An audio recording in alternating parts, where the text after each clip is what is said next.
نحمده ونستعينه ونستغفره ونعوذ بالله من شرور أنفسنا ومن سيئات أعمالنا من يهده الله فلا مضل له ومن يضلل فلا هادي له وأشهد أن لا إله إلا الله وحده لا شريك له وأشهد أن محمدًا عبده ورسوله أرسله بالحق بشيرًا ونذيرًا بين يدي الساعة من يطع الله ورسوله فقد رشد ومن يعص الله ورسوله فقد غوى فإنه لا يضر إلا نفسه ولا يضر الله شيئا نسأل الله ربنا تبارك وتعالى أن يجعلنا ممن يطيعه ويطيع رسوله ويتبع رضوانه ويجتنب سخطه فإنما نحن به وله يا أيها الذين آمنوا اتقوا الله حق تقاته ولا تموتن إلا وأنتم مسلمون يا أيها الناس اتقوا ربكم الذي خلقكم من نفس واحدة وخلق منها زوجها وبث منهما رجالا كثيرا ونساء واتقوا الله الذي تساءلون به والأرحام إن الله كان عليكم رقيبا يا أيها الذين آمنوا اتقوا الله وقولوا قولا سديدا يصلح لكم أعمالكم ويغفر لكم ذنوبكم ومن يطع الله ورسوله فقد فاز فوزا عظيما أما بعد فإن خير الحديث كتاب الله وخير الهدي هدي محمد وشر الأمور محدثاتها وكل محدثة بدعة وكل بدعة ضلالة وكل ضلالة في النار فقال الله تبارك وتعالى في القرآن المجيد والفرقان الحميد يا أيها الذين آمنوا من يرتد منكم عن دينه فسوف يأتي الله بقوم يحبهم ويحبونه أذلة على المؤمنين أعزة على الكافرين يجاهدون في سبيل الله ولا يخافون لومة لائم ذلك فضل الله يؤتيه من يشاء والله واسع عليم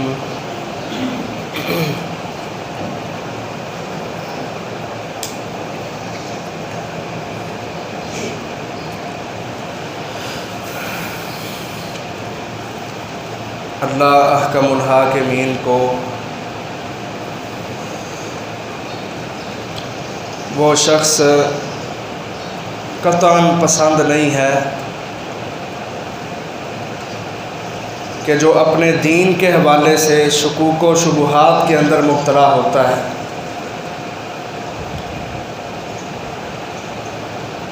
جس نے کلمہ تو پڑھا ہے، اسلام تو قبول کیا ہے، لیکن اس کے دل میں اطمینان نہیں ہے، سکون نہیں ہے.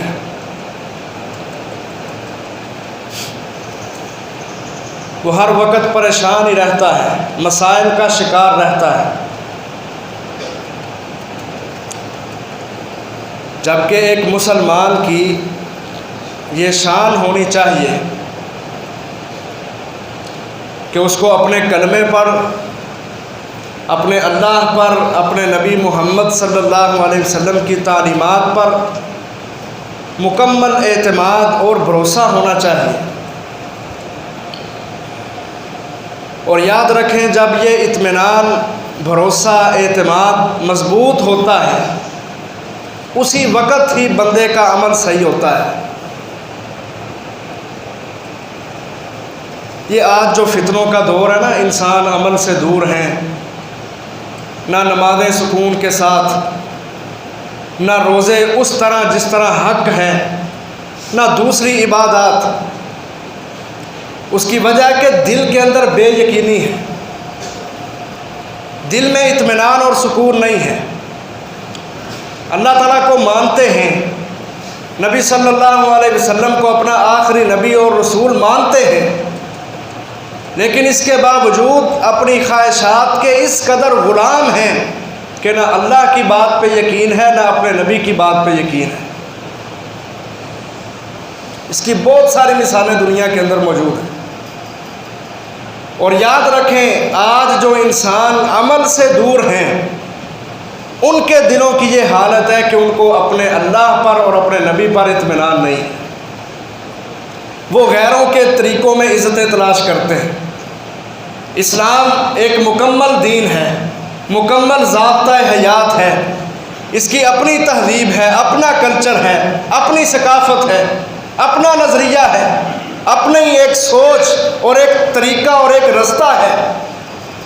لیکن اس کے باوجود مسلمان اسلامی تہذیب کو چھوڑ کر، اسلامی طور طریقوں کو چھوڑ کر، اسلامی تعلیمات کو چھوڑ کر کہ جن پر عمل کرنے کی بنیاد پر جنتوں کے سرٹیفکیٹ ہیں، دنیا اور آخرت کی بھلائیاں ہیں، انسان ان طریقوں کو چھوڑ کر غیروں کے طریقوں کے اندر عزتیں تلاش کر رہے ہیں۔ اور اس کی پیچھے وجہ کیا ہے کہ دل کے اندر اطمینان نہیں ہے، دل میں سکون ہے ہی نہیں۔ دیکھو نا، نبی صلی اللہ علیہ وسلم نے فرمایا کہ جب انسان نماز کے اندر ہوتا ہے تو وہ اپنے رب سے باتیں کر رہا ہوتا ہے۔ فَإِنَّمَا يُنَاجِي رَبَّهُ، بندہ جب حالت نماز میں ہو تو وہ اپنے رب سے سرگوشیاں کر رہا ہوتا ہے، باتیں کر رہا ہوتا ہے۔ آج آپ ذرا اپنے اپنے گریبانوں میں جھانکیں، کیا ہم نمازوں کی حالت میں، حالت تعبد میں ہماری یہ حالت ہوتی ہے؟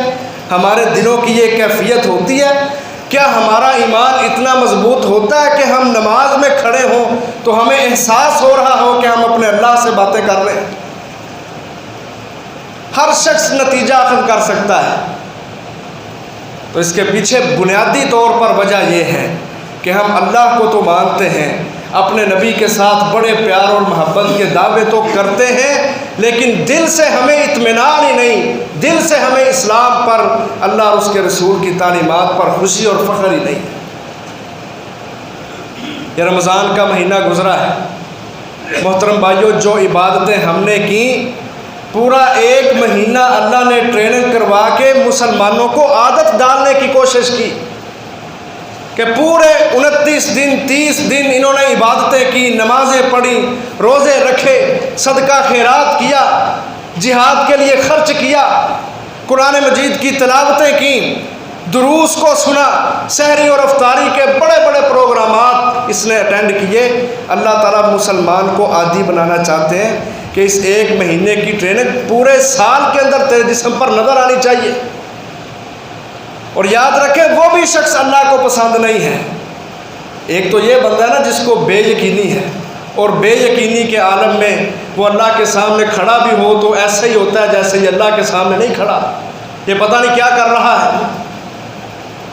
عبادتوں سے وہ جلال، وہ شعور جھلکتا نظر ہی نہیں آتا۔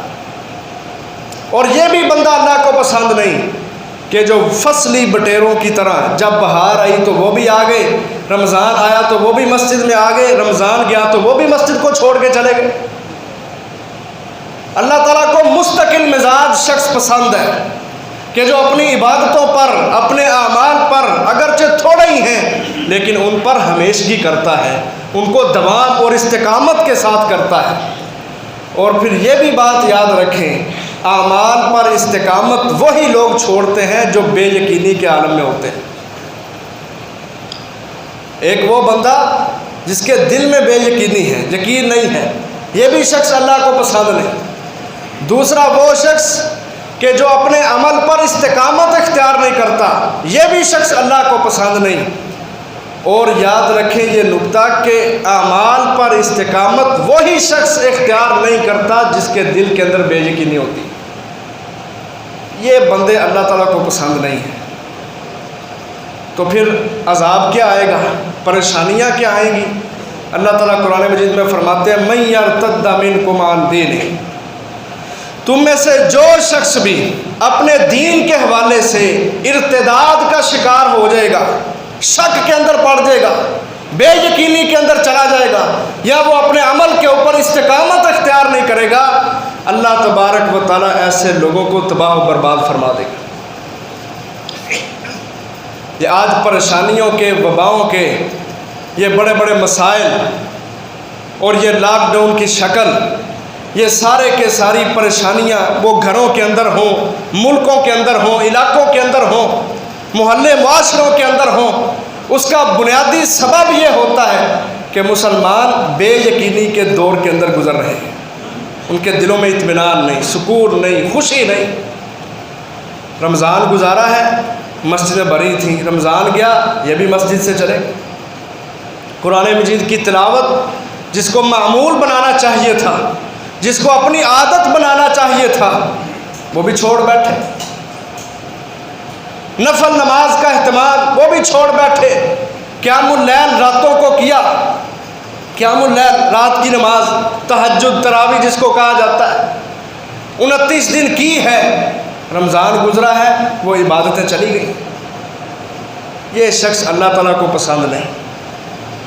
تو یہ جو رمضان کی خصوصی طور پر عبادتیں تھیں کہ نماز پڑھنا، روزہ رکھنا، پھر صدقہ خیرات کرنا، پھر قرآن مجید کی تلاوت کرنا، پھر سحری افطاری کے پروگرامات، اور رات کے وقت پھر قیام اللیل، یہ جو ساری چیزیں ہیں محترم بھائیوں، ان کے اوپر دوام اور استقامت اختیار کرنے کی ضرورت ہے۔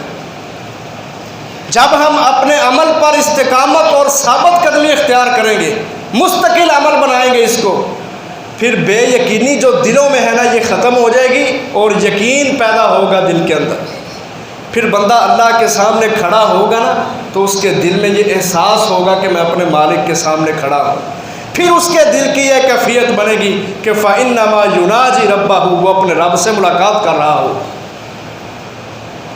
جب تک عمل میں استقامت نہیں آئے گی اس وقت تک ایمان اس قدر لیول پہ نہیں جا سکتا۔ اس بات کو ذہن نشین کر لیں، اور یہ ضروری چیز ہے، یہ ضروری امر ہے کہ ہم اپنے اعمال میں استقامت اختیار کریں۔ ایک صحابی نبی صلی اللہ علیہ وسلم کے پاس آتے ہیں، صحیح مسلم کی روایت ہے، کہتے ہیں اللہ کے رسول مجھے کوئی جامع بات بتائیں، کوئی ایسا عمل بتلائیں کہ جس کے اوپر میں بھرپور طریقے سے آمادہ ہو جاؤں، اس کو اپنا مستقل عمل بنا لوں، کوئی نصیحت کر دیں، کوئی وصیت کر دیں۔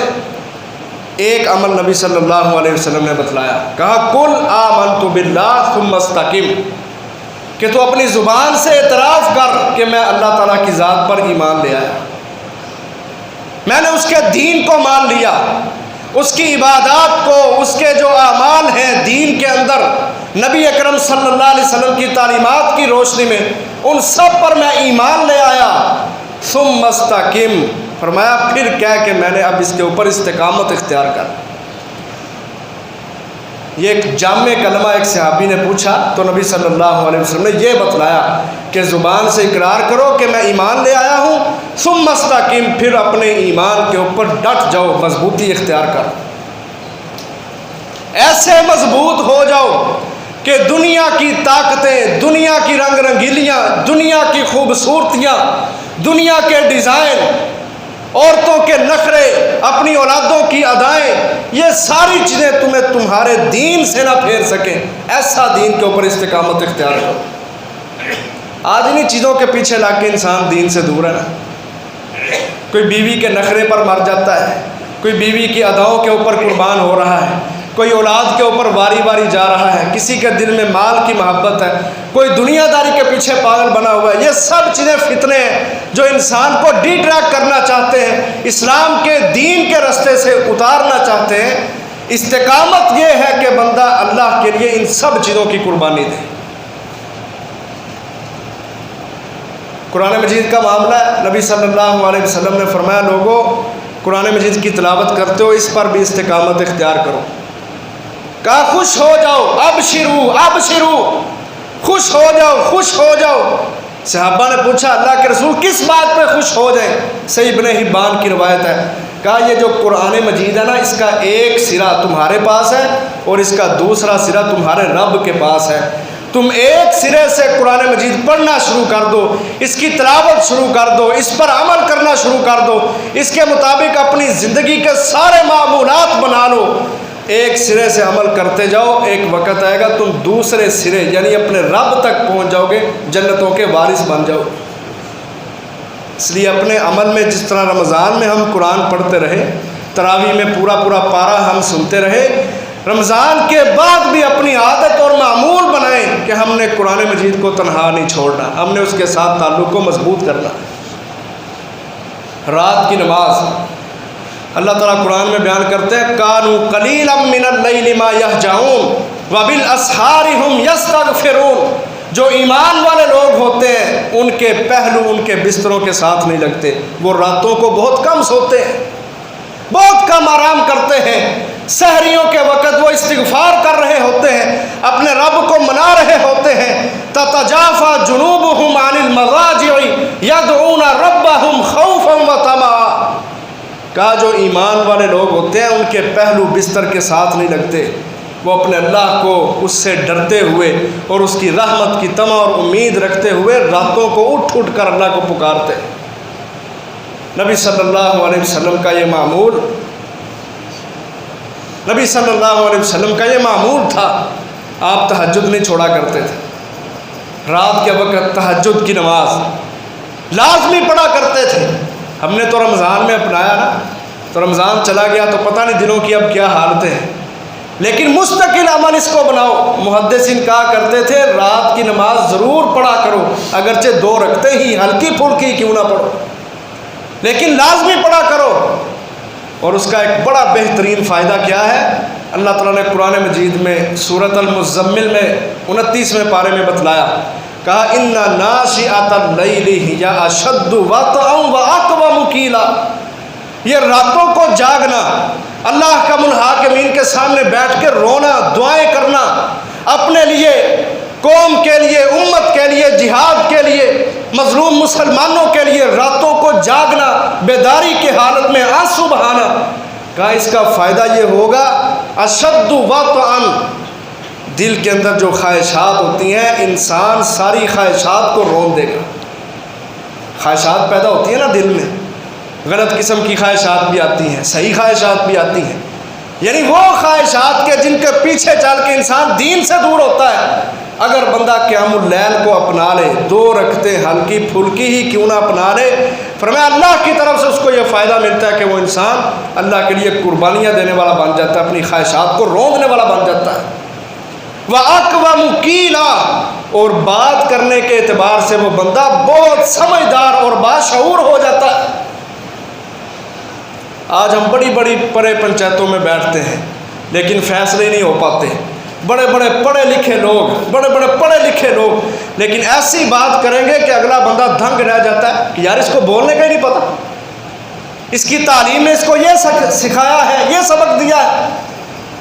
لیکن اللہ تعالیٰ فرماتے ہیں کہا جو راتوں کو جاگ کے اپنے عمل پر دوام اختیار کر کے میرے سامنے بیٹھتے ہیں، میں ان کو قوت دیتا ہوں، وہ اپنی خواہشات کو بھی روکتے ہیں اور بات کرنے کے اعتبار سے بڑی اچھی اور بڑی اقوم اور بہتر بات کہتے ہیں. اس عمل کو بھی اپنایا جائے. اعمال پر دوام اس وقت ہوتا ہے جب انسان دین پر خوش ہوتا ہے، جب دین پر استقامت اختیار کرتا ہے. اب محترم بھائیو اس کے برعکس جو بندہ اللہ تعالیٰ فرماتے ہیں من یرتد منکم عن دینہ، جو شخص اپنے دین کے حوالے سے شک کے اندر مبتلا ہو گیا، اور اس کا شک کیا ہے کہ وہ عمل ہی نہیں کرتا۔ جس کو یقین ہو وہ بات بھی مانتا ہے، جس کو یقین ہی نہیں، پتہ ہی نہیں جس کو، اب آپ کہیں گے جی ہمیں بڑا یقین ہے اپنے رب کی بات پر، اپنے نبی کی بات پر، نبی کی باتیں بالکل سچی ہیں، کھری ہیں، جھوٹ نہیں کبھی بولا، صادق و امین تھے، ہم کہیں گے مانتے ہیں، ایمان ہے ہمارا۔ لیکن محترم بھائیو، ہر چیز عمل سے نظر آتی ہے۔ جب ہمارا عمل بھی نبی کے طریقے کے مطابق ہوگا، اللہ کے حکم کے مطابق ہوگا، پھر ہم تسلیم کریں گے کہ واقعتاً ہم اپنے دین کے اوپر ثابت قدمی اختیار کیے ہوں گے، اور واقعتاً ہم اپنے نبی کو سچا مانتے ہیں۔ لیکن اگر ہم زبانی دعوے کرتے رہیں، نہ ہماری نماز، نہ ہمارے دوسرے عمل اسلام کے مطابق ہوں، نہ اللہ کے حکم کے مطابق ہوں، نہ نبی کی سنت اور طریقے کے مطابق ہوں، تو پھر جتنا مرضی ہم دعویٰ کریں جی اللہ کی بات بالکل سچی ہے، نبی کی بات بالکل سچی ہے، جب تک تمہارا عمل اس کے مطابق نہیں ہے تو تمہارے دل کے اندر یقین نہیں ہے، یہ بے یقینی ہے۔ تم صرف زبانوں سے دعوے کرتے ہو کہ وہ صادق و امین تھے، تمہارا عمل تمہیں یہ تمہارے جسم کی ترجمانی کر رہا ہوتا ہے کہ تم اللہ کو اور اس کے رسول کو معاذ اللہ سچا نہیں مانتے، وہ صرف زبانی دعوے ہیں۔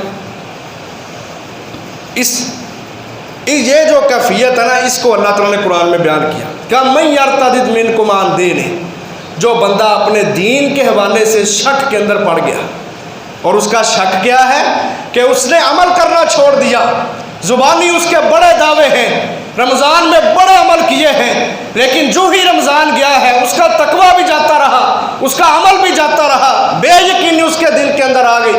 کہا پھر ایسے لوگوں کو اللہ تعالیٰ دنیا آخرت میں تباہ و برباد کریں گے۔ ایسے لوگ اللہ تعالیٰ کو پسند نہیں ہیں۔ فرمایا من یرتد منکم عن دینہ، جو اپنے دین کے حوالے سے شک کے اندر پڑ گئے، اللہ تعالیٰ ایسے لوگوں کو پھر ختم کر دیں گے۔ تو کن لوگوں کو لے کے آئیں گے؟ اللہ نے ان کی بھی وضاحت کی۔ فرمایا فسوف یأتی اللہ بقوم، پھر القریب اللہ تعالیٰ ایسے لوگ لے کے آئیں گے، ایسے لوگ لے کے آئیں گے، یحبہم، کہ اللہ ان سے محبت کرے گا، ویحبونہ، اور وہ سارے اللہ سے محبت کریں گے۔ ذرا غور کریں کہ اللہ تعالیٰ کو کیسے لوگ پسند ہیں۔ جو بے یقینی رکھتے ہیں اللہ تعالیٰ کو وہ پسند نہیں، جو شک کے اندر مبتلا ہے اللہ کو وہ لوگ پسند نہیں۔ کہا ایسے لوگوں کو اللہ تعالیٰ ختم کر دے گا۔ فسوف یأتی اللہ، نئے لوگ اللہ تعالیٰ پیدا کرے گا، نئے لوگ۔ ان کی حالت کیا ہوگی؟ اب ان آیات میں اللہ نے پورا دین بیان کیا ہے، ان لوگوں کے اوصاف، نشانیاں، خوبیاں بیان کی ہیں کہ جن سے اللہ تعالیٰ محبت کرتے ہیں۔ جیسے بندے اللہ تعالیٰ چاہتا ہے ان کا ذکر اللہ تعالیٰ کر رہے ہیں۔ یأتی اللہ بقوم، اللہ بے یقینی رکھنے والے لوگوں کو ختم کرے گا، ایسے لوگ لے کے آئے گا، یحبہم ویحبونہ، جو اللہ سے محبت کریں گے، اللہ ان سے محبت کریں گے۔ اللہ کن لوگوں سے محبت کرتے ہیں؟ اللہ تعالیٰ ان لوگوں سے محبت کرتے ہیں جو ہر چیز کو قربان کرتے ہوئے اللہ سے محبت کرتے ہیں۔ اللہ تعالیٰ نے قرآن مجید میں فرمایا ہے، کہا ان کان آباؤکم و ابناؤکم و اخوانکم و ازواجکم و عشیرتکم و اموال اقترفتموها و تجارت تخشون کسادها و مساکن ترضونها احب الیکم من اللہ و رسولہ و جہاد فی سبیلہ فتربصوا حتی یأتی اللہ بامرہ۔ کہا اگر تمہارے والدین، تمہارے بیٹے، ان کان آباؤکم و ابناؤکم و اخوانکم، تمہارے بھائی، و ازواجکم، تمہاری بیویاں، و عشیرتکم، تمہارا سارا ٹبر، سارا خاندان، و اموال اقترفتموها، تمہارا وہ مال کہ جس کو تم بڑا سنبھال کے رکھتے ہو، و تجارت تخشون کسادها، تمہاری وہ تجارتیں کہ جن کے ختم ہونے سے تم ڈرتے ہو، و مساکن ترضونها، تمہاری وابڈا ٹونوں میں اور بڑے بڑے ٹونوں کے اندر جو رہائشیں ہیں جو تمہیں بڑی محبوب ہیں، اگر یہ ساری چیزیں تمہیں اللہ سے اور اس کے رسول سے اور جہاد فی سبیل اللہ سے زیادہ عزیز ہیں، پسند ہیں، فتربصوا، تو پھر اللہ کے عذاب کا انتظار کرو، حتی یاتی اللہ بامرہ، حتیٰ کہ اللہ تعالیٰ کا عذاب والا حکم آ جائے گا۔ سمجھ کے آیا کہ جب بندہ ان سب چیزوں کی قربانی دے گا پھر وہ اللہ کا محبوب بندہ بنے گا۔ ابراہیم علیہ السلام کا ایک نمایاں وصف یہ تھا کہ وہ اللہ کے لیے ہر چیز کی قربانی دینے والے تھے، اللہ کے لیے ہر چیز کی قربانی، والدین کو چھوڑا، جس علاقے میں پیدا ہوئے اس علاقے کو چھوڑا، عزیز و اقارب کو چھوڑا، دوستوں کو، رشتہ داروں کو، سب کو چھوڑا، وقت کے بادشاہ سے ٹکر لے لی، کس کے لیے؟ صرف اللہ احکم الحاکمین کے لیے۔ تو اللہ نے ان کو کیا انعام دیا؟ کہا انی جاعلک للناس اماما، میں نے ابراہیم کو رہتی دنیا تک جتنی بھی انسانیت آئے گی قیامت تک سب کا امام، پیشوا اور رہنما بنا دیا ہے۔ جو اللہ کے لیے قربانیاں دیتے ہیں، ہر چیز کو قربان کرتے ہیں، میرے رب کا حکم آ گیا، میرے نبی کی سنت حدیث میرے سامنے آ گئی ہے، بس اب کوئی چیز میرے اس دین پر عمل کرنے میں رکاوٹ نہیں بن سکتی، میں کسی کو نہیں دیکھوں گا۔ میرے والدین اگر مجھے دین سے پھیرنے کی کوشش کریں گے میں ان کی بھی نہیں سنوں گا، میری اولاد، میری بیوی، میرا کاروبار، تجارت، اگر ہر چیز جو مجھے بڑی محبوب ہے اللہ کے راستے میں اگر رکاوٹ بنے گی تو میں ان سب کی قربانی دوں گا، اللہ کے حکم کو پورا کروں گا۔ یہ لوگ ہیں جن سے اللہ محبت کرتے ہیں۔ اور اس کی ایک مثال آپ صحابہ کو دیکھ کر بھی سمجھ سکتے ہیں، رضوان اللہ علیہم اجمعین۔ صحابیوں سے اللہ تعالیٰ نے کہا نا کہ یہ اللہ کے محبوب ہیں، اللہ ان سے راضی ہے، یہ اللہ پر راضی ہیں۔ صحابہ کی بھی مین خوبی اور وصف یہی تھا کہ جب انہوں نے اسلام قبول کیا انہوں نے پھر برادریاں اور رشتہ دار، قبیلے، کنبے، جو اللہ کی قسم جہالتوں کے اندر، جہالتوں کے دور میں جب ہوتے تھے تو برادری ازم، کاروبار، تجارت، غرور، گھمنڈ بہت زیادہ کوٹ کے بھرا ہوا تھا ان میں، لیکن کیا ان کے ایمان تھے کہ جب اللہ کی بات آئی، نبی کا کلمہ پڑھا، انہوں نے ہر چیز کو چھوڑ دیا۔ آج تو ہماری برادریاں ہمیں آگے نہیں نہ بڑھنے دیتی، ہماری رشتہ داریوں کے معاملے ہوں، ہماری لڑائی جھگڑے کے معاملے ہو جائیں، ہم دین کو چھوڑ دیں گے، جی پھر برادری جو ہوئی، یہ رسم و رواج، یہ برادری ازم، برادریوں کو پوجنا، یہ چھوڑنا اللہ کی قسم بہت بڑی قربانی ہے۔ صحابہ کی یہ مثال ہے کہ انہوں نے ہر چیز کی قربانی دی۔ کہا نبی کی بات آ گئی، محمد صلی اللہ علیہ وسلم کا ہم نے کلمہ پڑھا، اب جو چیز بھی ہمارے سامنے آئے گی ہم ہر چیز قربان کر دیں گے۔ اور محترم بھائیو، تاریخ شاہد ہے کہ انہوں نے سب کچھ قربان کیا۔ کیا خیال ہے، صحابہ کرام نے قربانیاں نہیں دی؟ قربانیاں دی انہوں نے، ہر چیز کو وار دیا دین کے لیے، دین کی سربلندی کے لیے۔ یہی پھر وہ لوگ تھے کہ اللہ نے قرآن مجید میں کہا رضی اللہ عنہم ورضوا عنہ، اللہ ان سے راضی ہو گیا، یہ اللہ سے راضی ہو گیا۔ تو اللہ کے پسندیدہ ترین لوگ وہ ہیں کہ جو اللہ کے لیے ہر چیز کی قربانی دیتے ہیں۔ فرمایا جو لوگ دین کے حوالے سے شک میں پڑیں گے پھر اللہ ان لوگوں کو کھڑا کرے گا۔ یہ نہیں کہ وہ جو دوسرے لوگ ہوں گے وہ موت کے گھاٹ اتار دیے جائیں گے، ایسا نہیں ہوگا، وہ بھی دنیا میں موجود ہوں گے لیکن نیکی کی توفیق ان سے سلب کر لی جائے گی۔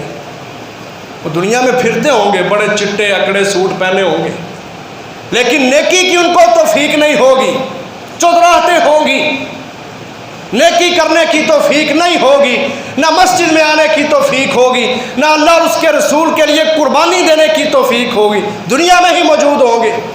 اللہ نیکی کی توفیق چھین لے تو محترم بھائیو، دنیا میں سب سے بڑا عذاب یہ ہے کہ بندہ 60-70 سال کی زندگی گزار کے بھی نیکی نہ کر سکے، اور اس کو نیکی کی توفیق اس کے رب کی جانب سے ملے ہی نہ، اذانیں بھی سنے لیکن مسجد میں نہ آ سکے، توفیق چھین لیتے ہیں اللہ تعالیٰ دنیا کے اندر۔ تو فرمایا پھر اللہ ان لوگوں کو لے کے آئے گا، یحبہم، اللہ ان سے محبت کریں گے، ویحبونہ، وہ اللہ سے محبت کریں گے۔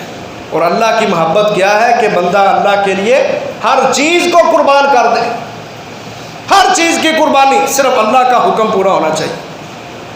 فرمایا اذلۃ علی المؤمنین، اللہ کے جو محبوب بندے ہوتے ہیں نا، وہ اپنے ایمان والے بندوں پر، بھائیوں پر، مسلمانوں پر بڑے نرم دل ہوتے ہیں، جوڑنے والے ہوتے ہیں، لڑائیاں اختلافات کھڑے کرنے والے نہیں ہوتے۔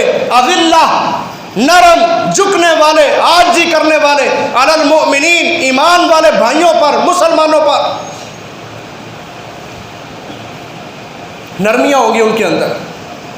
اگر آج ہمارے اندر نرمیاں نہیں نا تو ہمیں اپنے ضمیروں کو جھنجھوڑنا چاہیے، ضمیروں کو جھنجھوڑنا چاہیے۔ گھر میں میاں بیوی کا مسئلہ ہے، باہر یاروں میں بڑے خوش ہیں، گھر بیوی کے پاس آئیں گے تو پارا ہی ہو جائے گا غصے کے اندر۔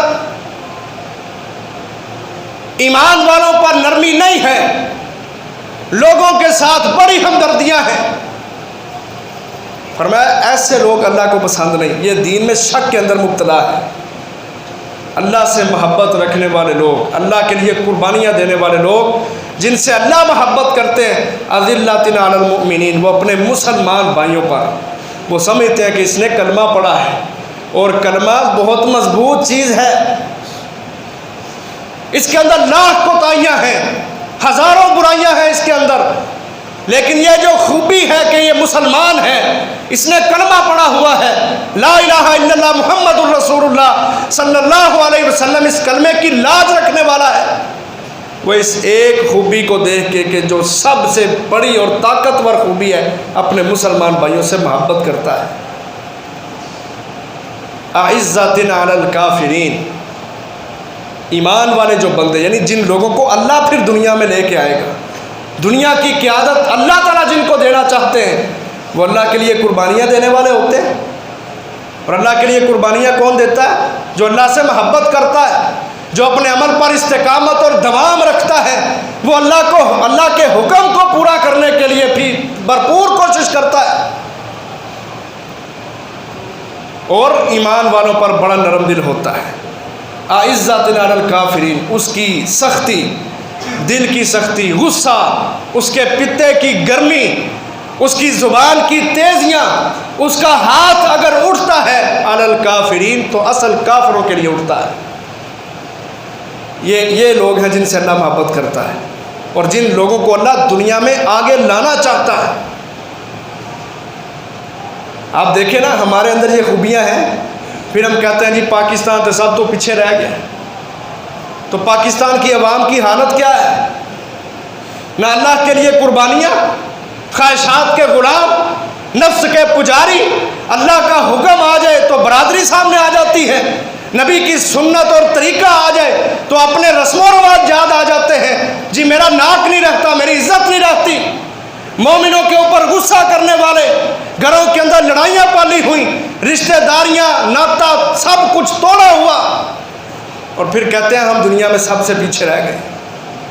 اور اللہ کہتا ہے میں ان لوگوں کو آگے لانا چاہتا ہوں جو اللہ کے لیے قربانیاں دیتے ہیں، جو مومنوں پر بڑے نرم دل ہوتے ہیں، اور مومنوں پر نرمی کے اندر ہر چیز آ جاتی ہے، خدمت خلق، اچھا سلوک کرنا، جگہ دینا، تکلیف دہ چیزوں کو رستوں سے ہٹانا، یعنی اپنے مسلمان بھائی کو ہر قسم کی پریشانی سے دور رکھنا۔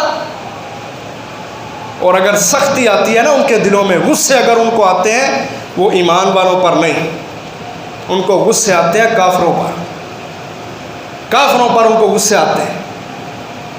ہم میں سے کتنے ہیں جن کے پتے گرم ہوئے ہوں، یا جن کا غصہ ابھرا ہو، یا جن کی زبانیں بولی ہوں؟ ظلم کیا نا اسرائیل نے مسجد اقصیٰ پر، نمازیوں پر جو قیام کر رہے تھے، اللہ کے سامنے رکوع سجود کرنے والے جسم، پاکیزہ اور بابرکت جسم، جو رمضان کے مہینوں میں تاک راتوں کے اندر اللہ کے سامنے رکوع کرنے والے، جھکنے والے، قبلہ اول کے اندر، نبیوں کی سرزمین کے اوپر۔ اعزۃ علی الکافرین کے الفاظ کو سامنے رکھ کے ذرا اپنا وزن کرو کہ ہمارے آج غصے ہمارے مسلمان بھائیوں پر تو بڑے نکلتے ہیں، لیکن کافروں کے خلاف ہماری زبان بولتی ہی نہیں۔ صرف ایک ہی طریقہ پکڑا ہوا ہے، بس فیس بک کے اوپر سٹوری لگا دو، واٹس ایپ پہ سٹیٹس لگا دو، جی مجھے اسرائیلیوں کے ساتھ بڑی دشمنی ہے، میں فلسطینیوں کے ساتھ اظہار یکجہتی کرتا ہوں، بس اس کے آگے کوئی طریقہ نہیں، کوئی حربہ نہیں، کوئی محنت کوشش ہے ہی نہیں۔ اور آج اگر بندہ سوچے بھی نا کہ یار میں کچھ کروں، تو اس کے سامنے بہت سارے ڈیزائن آ جاتے ہیں دنیا کے۔ میرا کاروبار ہے، بچے بڑے ہو گئے ہیں، فلاں مسئلہ ہے، فلاں مسئلہ ہے، کیا کروں، پیچھے کوئی وارث نہیں ہے۔ یہ دنیا کے جھنجھٹ، یہ سیاپے کے اندر پڑے ہوئے تم خود نہیں پڑے، اللہ نے تمہیں ڈالا ہے، کیونکہ تمہارے دلوں کے اندر یہ چیز ہے ہی نہیں کہ تم اپنے ایمان والے بھائیوں سے محبت کر سکو اور کافروں کے خلاف سخت رویہ رکھ سکو۔ بلکہ جو بولے تو لوگ کہتے ہیں مولویاں ہو رہے ہوں ہی کچھ نہیں، یہ جمعے بھی پڑھانے، درس بھی دیتے، جہاد ہی بیان کرتے۔ اگر کچھ نہیں کر سکتے تو کم از کم اپنی زبانوں کو تو لگام دو۔ اللہ تعالیٰ کو یہ لوگ پسند ہیں، اعزۃ علی الکافرین، کہ جن کے غصے، جن کی بھڑاس، جن کے پتوں کی گرمی اگر نکلتی ہے، جن کے ہاتھ اٹھتے ہیں، زبان چلتی ہے، اصل کافروں کے خلاف چلتی ہے، اپنے مومن بھائیوں پر وہ بڑے نرم دل ہوتے ہیں۔ آج الٹ معاملہ ہے، ہم نے ان یہودیوں سے، صلیبیوں سے دشمنی کرنے کی بجائے ہم نے ان کی تہذیبوں کو اپنے گھروں میں جگہ دی ہے۔ ہم نے ان سے اظہار یکجہتی کیا، ہم نے کن سے؟ یہودیوں کے ساتھ، مظلوموں کے ساتھ نہیں، کمزوروں کے ساتھ نہیں۔ ہم نے داڑیاں منڈوا کے یہودیوں کو بتایا کہ ہم تو تمہارے جیسے ہیں۔ نبی صلی اللہ علیہ وسلم نے کہا تھا نا، خالف الیہود۔ دیکھو کیسا اتفاق ہے کہ حدیث میں بھی یہودیوں کے لفظ آئے، کہا خالف الیہود، یہودیوں کی مخالفت کرو۔ کیوں؟ کہا وہ اپنی مونچھوں کو بڑھاتے ہیں اور داڑھیوں کو کٹوا دیتے ہیں، تم ان کی مخالفت کرو۔ اور دنیا میں بڑے دشمن ہیں، عیسائی بھی دشمن ہیں، ہندو بھی دشمن ہے اسلام کے، لیکن سب سے بدتر اور خبیث اور ذلیل اگر کوئی دشمن اسلام کا ہے تو وہ یہودی ہے۔ اللہ تعالیٰ نے بتلایا لَتَجِدَنَّ أَشَدَّ النَّاسِ عَدَاوَةً لِلَّذِينَ آمَنُوا الْيَهُودَ، ایمان والوں کے سب سے قریبی دشمن اگر دنیا میں ہے تو وہ کون ہے؟ یہودی۔ یہ نبیوں کے قاتل تھے، نبیوں کے قاتل، نبیوں کو تکلیف دینے والے، اللہ کے ساتھ شرک بھی کرنے والے۔ نبی صلی اللہ علیہ وسلم نے ہر معاملے میں یہودیوں کی مخالفت کی۔ عرفہ کے روزوں کے حوالے سے دیکھ لو، محرم کے روزوں کے حوالے سے آپ دیکھ لیں، وہاں بھی یہودیوں کی مخالفت۔ آمین نہیں کہتے، نبی صلی اللہ علیہ وسلم نے فرمایا تم نماز میں بلند آواز سے آمین کہتے ہو نا امام کے پیچھے، جتنی تکلیف یہودیوں کو ہوتی ہے اور کسی کو نہیں ہوتی، اس لیے کہا اونچی آواز سے آمین کہا کرو۔ مخالفت کی، کہا یہودی جب جناز گاہوں میں جاتے ہیں تو یہ جوتے اتار دیتے ہیں، تم جناز گاہوں میں جاؤ تو جوتا پہن کے جایا کرو۔ مخالفت کرو ان کی، ہر کام میں محمد الرسول اللہ صلی اللہ علیہ وسلم یہودیوں کے مخالف آپ کو نظر آئیں گے۔ یہاں بھی کہا وہ داڑھیوں کو کٹواتے ہیں، مونچھوں کو بڑھاتے ہیں، تم ان کی مخالفت کرو، اپنی مونچھوں کو کٹواؤ اور داڑھیوں کو بڑھاؤ۔ لیکن ہم نے کیا کیا؟ ہم نے اسرائیلیوں کو، یہودیوں کو بتایا کہ ہم اگرچہ تمہارے ملکوں علاقوں میں نہیں ہیں، لیکن ہم اپنے پاک ملک میں رہ کے تم جیسے بن کے ضرور دکھا سکتے ہیں، اور ہم نے دکھایا۔ لباس ان جیسے، گھر کے رہن سہن کے ماحول ان جیسے، چھوٹے بچوں سے لے کر بڑوں تک یہودیت و عیسائیت کے اندر ڈوبے ہوئے ہمارے نوجوان، ہماری عورتیں، ہمارے بچے۔ والد اپنی اولاد کی تربیت نہیں کر سکتا تو کیا کرتا ہے؟ کہتا ہے گھر میں بڑی ساری ایک LCD لگا دو، ان کو کارٹون لگا دو، ان کو ڈرامے دکھاؤ، میں تھکا آتا ہوں باہر سے، ان کو سنبھالوں۔ اب جس والد کو، جس ماں کو نبی اکرم صلی اللہ علیہ وسلم نے پابند کیا کہ اولاد کی تربیت تمہارے ذمہ ہے، ان کو بتاؤ یہودی تمہارے دشمن ہیں، تمہاری گودوں سے جب یہ پلتے ہو، بڑھتے ہو، بڑے ہو جائیں تو ان کو ذہنوں کے اندر یہ بات بیٹھی ہو کہ دنیا میں ہم سے محبت کرنے والے کون ہیں، ہمیں کن سے محبت کرنی ہے، اور دنیا میں اللہ کے دشمن کون اور ہمارے دشمن کون ہیں۔ یہ چیز ہم نے نہیں بتلائی۔ اللہ فرماتے ہیں عزت علی الکافرین، جو اللہ کے پسندیدہ لوگ ہیں نا وہ کافروں کے خلاف بڑے سخت ہوتے ہیں، ان کو غصے آتے ہیں، اور پھر اگلا سٹیپ وہ کیا کرتے ہیں؟ یجاہدون فی سبیل اللہ، وہ اپنے ان پتوں کی گرمیوں کو نکالنے کے لیے، ان کو مارنے کے لیے کہ یہ مظلوموں پر ظلم کرتے ہیں، یہ کشمیر میں، فلسطین میں، بلکہ ہندوستان کے اندر مسلمانوں پر یہ ظلم کرتے ہیں، ان پر ظلم و ستم کے پہاڑ توڑتے ہیں، ان کو ذبح کیا جاتا ہے، مارا جاتا ہے۔ اگلا سٹیپ ان کا یہ ہوتا ہے کہ وہ تربیتیں لیتے ہیں، وہ فنون حرب و ضرب سیکھتے ہیں، اپنے نبی کی سنت کو، طریقوں کو سامنے رکھ کے۔ عید ہم نے گزاری نا، عید ہمارے نبی محمد صلی اللہ علیہ وسلم، عید کے خطبے میں بھی میں نے بیان کیا کہ نظریے کی حفاظت کی۔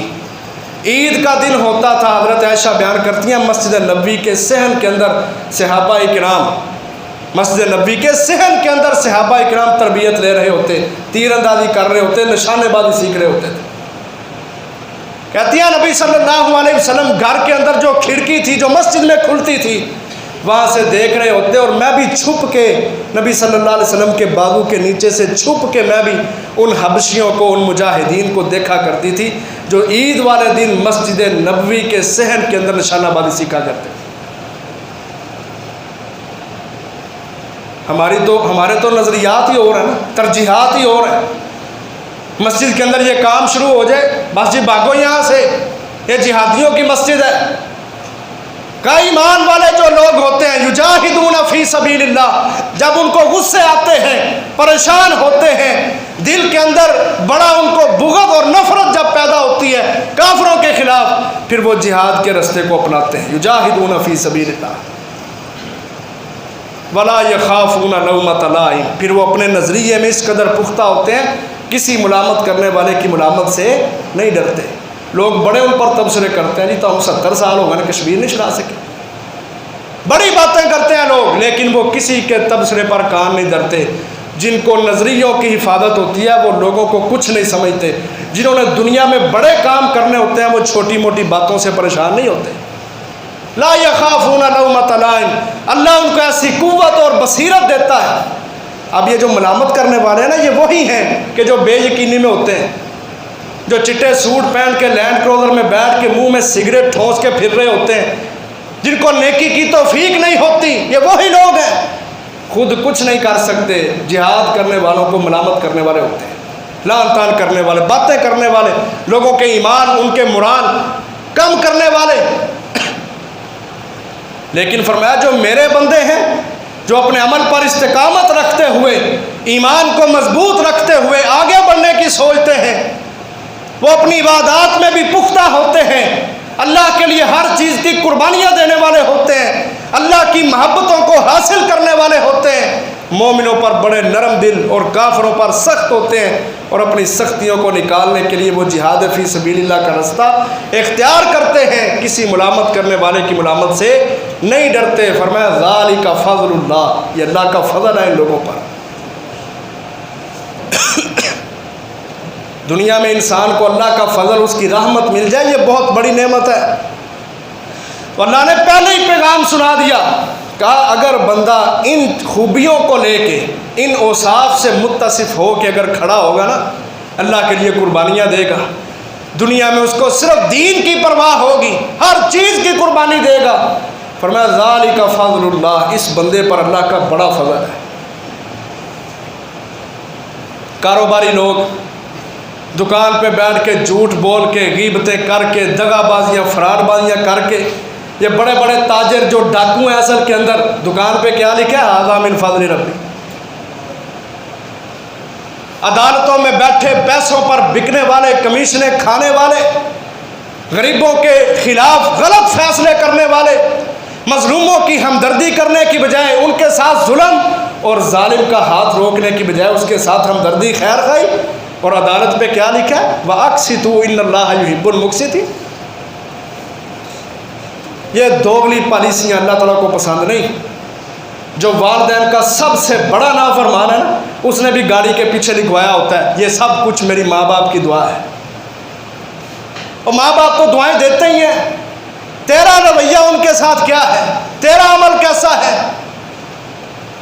اللہ کہتے ہیں یہ بندے ہیں جن پر اللہ کا فضل ہوتا ہے، جو اللہ کے لیے ہر چیز کی قربانیاں دیتے ہیں، جو اپنے عمل پر استقامت اختیار کرتے ہیں، جو دل کے اندر بے یقینی اور شکوک و شبہات نہیں رکھتے، بلکہ یقین اور اعتماد کے ساتھ ان خوبیوں کو اپنے اندر پیدا کرتے ہیں۔ اپنا رمضان گزارنے کے بعد بھی وہ اپنے عمل میں استقامت رکھتے ہیں اور اللہ کے لیے قربانیاں دینے کی سوچ رکھتے ہیں۔ ذالک فضل اللہ، ان لوگوں پر اللہ کا فضل ہے، یؤتیہ من یشاء، اور اللہ تعالیٰ اپنا فضل دیتا ہے ایسے لوگوں کو۔